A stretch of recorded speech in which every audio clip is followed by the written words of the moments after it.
नमस्कार। आज हम लोग आए हैं CG city wetland Lucknow. Ekana stadium के उत्तरी भाग के पीछे स्थित है पक्षियों के लिए स्वर्ग।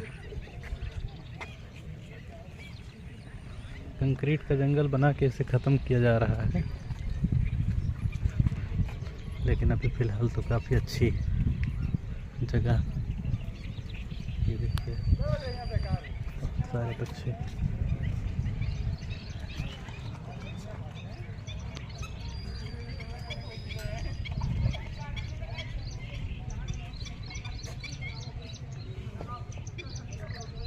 पक्षी प्रेमियों के लिए तो आनंददायक जगह।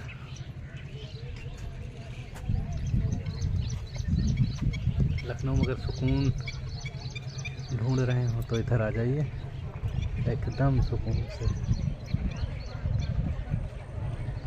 बस समय बीत जाएगा, पता ही नहीं चलेगा कितना समय बीत गया है।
फ्लोरिकन्स है सर। नहीं, माइग्रेटेड नहीं, यहीं का है।